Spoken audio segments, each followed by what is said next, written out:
नमस्कार मित्रांनो, आपल्या सर्वांची चॅनलवर स्वागत आहे। आज आपण एका अनोख्या आणि प्रेरणादायक आर्थिक विषयावर चर्चा करणार आहोत, ज्यामुळे तुमच्या आयुष्यात नक्कीच आर्थिक सकारात्मक बदल घडू शकतात। सुरुवात करूया आजच्या महत्त्वाच्या विषयाला। व्यवसाय यशस्वी होण्यासाठी फक्त पैसा असून उपयोग नाही, त्यासाठी योग्य दृष्टिकोन आणि लोकांशी जुळून घेण्याची कला आवश्यक आहे। आज आपण व्यवसायातील यशासाठी रिलेशन्स व नेटवर्किंगचे रहस्य या विषयावर चर्चा करूया। या विषयाची प्रेरणा घेतली आहे सुरेश हावरे यांच्या उद्योग तुमचा पैसा दुसऱ्याचा या पुस्तकातील प्रकरण रिलेशन्स मधून। या व्हिडिओतून आपण जाणून घेणार आहोत कैलासवासी शंतनुराव किर्लोस्कर, रतन टाटा आणि रे पाटील यांच्यासारख्या महान उद्योजकांच्या कामगार संबंधातील अनुभव, श्री मेहरुणकर यांच्या स्त्रियांवरील कार्यशक्तीचा उपयोग करण्याचा दृष्टिकोन, तसेच सतीश हावरे यांच्या श्रमिक प्रकल्पाचा प्रेरणादायी प्रवास, माणूस ओळखण्याची कला, भाषा, देहबोली आणि रिलेशन्स यांचा व्यवसायातील यशाशी कसा थेट संबंध आहे हे सुद्धा आपण पाहणारच आहोत। व्हिडिओच्या शेवटाला आपण हिरोशिमा नागासाकी येथील कामगारांच्या संघर्षातून शिकलेला महत्त्वाचा धडा जाणून घेणार आहोत। चला तर मग सुरुवात करूया या सुंदर विचारांनी। व्यवसाय फक्त उत्पादनांचा नाही, तो माणसांमधील नात्यांचा आहे। मित्रांनो, आपण चॅनलवर नवीन असाल तर चॅनलला सबस्क्राइब करायला विसरू नका। सुरुवात करूया आजच्या महत्त्वाच्या विषयाला। उद्योग ही एक माणसाने करायची गोष्ट नाही, ती सामूहिक सांघिक प्रक्रिया आहे। It's a team work. त्यामुळे जिथे एकापेक्षा जास्त माणसं एकत्र येतात तिथे परस्पर संबंधांचा, रिलेशन्सचा विचार करावाच लागतो। किंबहुना अनेकांबरोबर संबंध प्रस्थापित करून त्या सर्वांना एका उद्दिष्टाच्या दिशेने प्रेरित करणं हीच कोणत्याही सामूहिक प्रक्रियेची व्याख्या आहे। अशा सामूहिक प्रक्रियेत रिलेशन्स हे जपावे लागतात। कोणत्याही उद्योगात या संबंधांना निर्णायक असे महत्त्व असतेच। प्रत्येक कामगाराबाबत जिव्हाळा हे किर्लोस्कर उद्योग समूहाचं वैशिष्ट्य होतं। ज्येष्ठ उद्योगपती कैलासवासी शंतनुराव किर्लोस्कर यांनी तो आदर्श घालून दिलेला होता। किर्लोस्कर समूहातले कामगार कर्मचारी हे आपले कुटुंबीयच आहेत असं ते मानत असत। त्यांच्या कारकिर्दीत एकदा तांदूळ खूपच महाग झाले होते। तांदळाच्या किमती फार वाढल्याचं किर्लोस्करांच्या लक्षात आलं। आपल्या कामगारांना हा तांदूळ किती महाग पडत असेल या कल्पनेने त्यांचं मन कळवळलं। हा तांदूळ आपण घाऊक बाजारातून मोठ्या प्रमाणात खरेदी केला तर आपल्या कामगारांना सुद्धा आपण स्वस्तात तांदूळ देऊ शकू अशी कल्पना त्यांच्या मनात तरळून गेली। त्यांनी लगेच अधिकाऱ्यांशी चर्चा केली, योजना राबवली। किर्लोस्कर समूहातल्या कामगारांना स्वस्तात तांदूळ मिळायला लागला। छोट्या छोट्या गोष्टीतून रिलेशन्स निर्माण होतात। शिरोळच्या दत्त सहकारी साखर कारखान्याचे अध्यक्ष रे पाटील अतिशय साध्या अशा लाकडी खुर्चीवर बसतात। एखाद्या कारकुनाची किंवा शिक्षकाची खुर्ची जशी असते तशी त्यांची साधी खुर्ची आहे, मात्र या खुर्चीतून जाणवणाऱ्या साधेपणामुळे समोरच्या माणसाशी झटकन जिव्हाळ्याचं नातं जोडलं जातं। तसेच ज्येष्ठ उद्योगपती आणि टाटा समूह उद्योग समूहाचे सर्वेसर्वा रतन टाटाजी यांनी आपल्या कामगारांबरोबर असंच मैत्रीचं नातं जुळवलं होतं। रतन टाटा निवृत्तीपूर्वी पुण्यातल्या टेल्को कंपनीत आले होते। निरोपाच्या सभेनंतर स्नेहभोजनाचा कार्यक्रम होता। रतन टाटांनी त्यावेळी सर्व कामगार जिथं जेवण करतात त्या कॅन्टीनमध्ये कामगारांच्या बरोबर रांगेत बसून भोजनाचा आस्वाद घेतला। कामगारांबरोबरच्या हास्य विनोदात ते मोकळेपणाने सहभागी सुद्धा झाले होते। कामगारांच्या बायका दिवसभर रिकाम्या असतात, त्यांच्या कार्यशक्तीचा उपयोग करून घेतला तर त्यांना घरबसल्या रोजगार देता येईल अशी एक कल्पना टेल्कोच्या संचालकांच्या मनात तरळून गेली। अतिशय शिस्तप्रिय म्हणून ख्याती असलेले श्री मेहरुणकर हे त्यावेळी टेल्कोचे व्यवस्थापकीय संचालक होते। स्वभावाने ते खूप कडक होते, पण कामगारांविषयीचा जिव्हाळा त्यांच्या मनात ओतप्रोत भरलेला होता।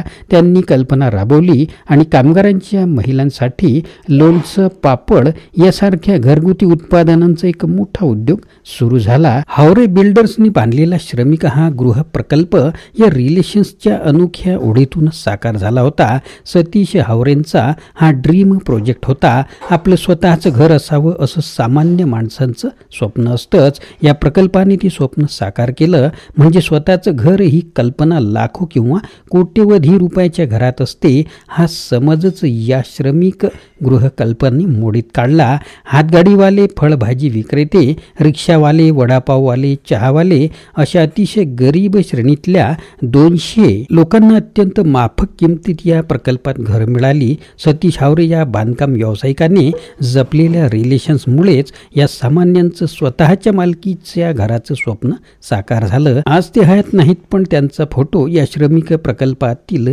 रहिवाशांनी देव्हाऱ्यात लावलेला आहे. तर असे हे रिलेशन्स संवेदनशील उद्योजकांनी जपलेले, ज्या ठिकाणी एकापेक्षा जास्त व्यक्तींचा संबंध येतो तिथं या रिलेशन्सना खूपच महत्त्व येतं. ही रिलेशन्स जपली तरच तो उद्योग उभा राहतो. कोणताही उद्योग हा रिलेशन्समधूनच वाढत असतो. या रिलेशन्समधूनच निर्माण होणाऱ्या जाळ्यास आपण नेटवर्क म्हणू शकतो. ज्या देशामध्ये उद्योगाचं मोठं जाळं असतं त्या देशात हे असं नेटवर्क आपोआपच तयार झालेलं असतं. असंच उद्योजकांमध्ये रिलेशन्स वाढावेत आणि नेटवर्किंग होऊन एकमेकांना आपला उद्योग वाढवायला मदत व्हावी या हेतूने श्री माधवराव भिडे यांनी सॅटरडे क्लबची स्थापना केली आहे. त्यांच्या हजारो शाखा महाराष्ट्रभर आणि विदेशात सुद्धा आहेत. माधवराव भिडे हा तुफान एनर्जी असलेला 80 वर्षाचा तरुण माणूस. त्यांना भेटलं की ती भेटच तुम्हाला प्रेरणादायी ठरते. एकमेकास सहाय्य करू, अवघे होऊ श्रीमंत असं उद्देशपूर्ण ध्येयवाक्य त्यांनी क्लबचं ठेवलेलं आहे. ही रिलेशन्स मालक आणि कामगार यांच्यात जसे असतात तसेच ते कामगारांच्या मध्येही परस्पर निर्माण झालेले असतात. तसेच ते उद्योजक आणि ग्राहक यांच्यात सुद्धा असतात. ज्याला आपल्या व्यवसायात यश मिळवायचं आहे त्याला ही रिलेशन्स चांगले ठेवावीच लागतात. ज्या समाजांना उद्योजकांची मोठी परंपरा लाभली आहे त्या समाजातील लोकांमध्ये रिलेशन्स जपण्याविषयीचे गुण उपजतच असतात. या प्रकारचं नेटवर्किंग या समाजात अगदी सहजपणे आकार घेतं. ज्यांच्याकडे अशी उपजत परंपरा नाही त्यांना ती प्रयत्नांनी निर्माण करता येते. उद्योगातही वाढीसाठी या नात्याच्या शृंखलेचा अत्यंत चांगला उपयोग होतो. पण ही शृंखला व नातं काही एका दिवसात निर्माण होत नाही. तसंच ते काही फक्त बोलण्यातून किंवा एकमेकांच्या ओळखण्यातून निर्माण होत नाही, तर ते निर्माण होतं विश्वासाच्या सततच्या व्यवहारातून. एकदा ओळख झाली की व्यवहार होऊ शकतो. एकदा व्यवहारात विश्वासाचा अनुभव आला की तो अनेकदा होऊ शकतो. एकाशी चांगलं नातं निर्माण झालं की त्याच पद्धतीने ते अनेकांशी होऊ शकतं. ही शृंखला एकदा निर्माण झाली की नवीन बिझनेस मॉडेल करणं फारच सोपं होतं. कारण गुंतवणूकदार विश्वासाने सहभागी व्हायला तयार झालेले असतात. ज्यांचे उद्योग स्थिर स्थावर झालेले आहेत व वाढत आहेत त्यांच्या उद्योगात या शृंखलेचं योगदान अत्यंत महत्त्वाचं असतं. माणूस ओळखणं महत्त्वाचं असतं. कोणताही उद्योग हा शेवटी माणसांमधला व्यवहार असतो. ज्याला आपल्या व्यवसायाचं बस्तान नीट बसवायचं असतं त्याला हा माणसांबरोबरचा व्यवहार नीट सांभाळावाच लागतो. त्यासाठी एखादा उद्योग उभा करण्याची मनीषा बाळगणाऱ्या व्यक्तीने सर्वप्रथम माणूस वाचण्याची किंवा माणूस ओळखण्याची कला आत्मसात केली पाहिजे. अनेक व्यक्तींमध्ये ही कला उपजत होती. छत्रपती शिवाजी महाराज हे या गुणांबाबतचे आदर्श मानायला हवेत.